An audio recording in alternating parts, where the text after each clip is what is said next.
We're on a cruise for 7 days, and here's how day 1 went. We arrived at the harbor at about 8 p.m. because that's the time we were allocated to get on the cruise. And oh my god, first sight of it, and I was shocked at how big it was. It's like an entire floating city. We got through immigration and security, and we were finally on. We have a really nice balcony in our room, and this is the view we had. The first night we didn't do much, we just had dinner and went to bed. And the next morning we woke up bright and early to go to breakfast and explore the ship a little bit. I don't know what I was expecting from this cruise, but I was blown away with how beautiful it was. The views of Dubai from it were so breathtaking. After breakfast, we decided to check out the kids club, which they offer for free. They have so many activities for kids to do, and you can actually leave them there as long as they're above 3. But we wanted to explore the ship some more, so we skipped that for now. Again, the views from here were so beautiful. I just couldn't get enough. My entire camera roll is just views and views and views. We're docked in Dubai for the day before we take off to go to Abu Dhabi the next day. So we spent the day on the ship. We had lunch. Sana has been poorly ever since we got on the ship, so it's been really difficult for us. So the first day hasn't gone exactly the way we wanted it to, but that's fine. We just hope that Sana gets better and things turn around for us. In the evening before we took off, we had to take this emergency drill, which kind of gave me a little bit of anxiety. I'm hoping everything goes well, inshallah. We're not going really far. We're starting off in the UAE, then traveling to Qatar, then Oman, then back to the UAE.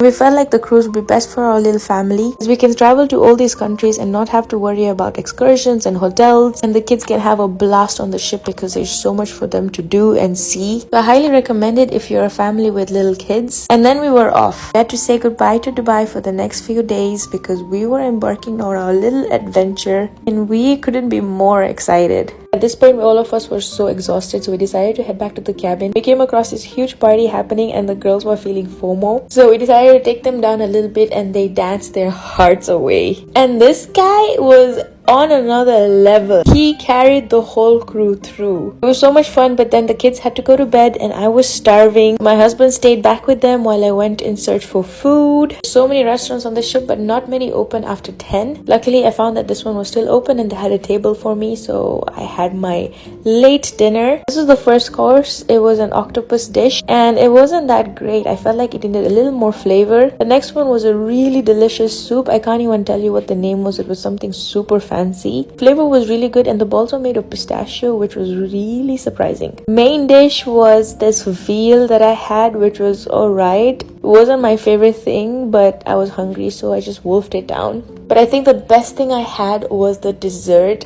Almonds and white chocolate, milk chocolate on a biscuit. It was absolutely delicious. I'm so glad I came out to have this dinner by myself, because after the chaotic day I had, this felt like heaven. And that's the end of day 1. Come back for day 2.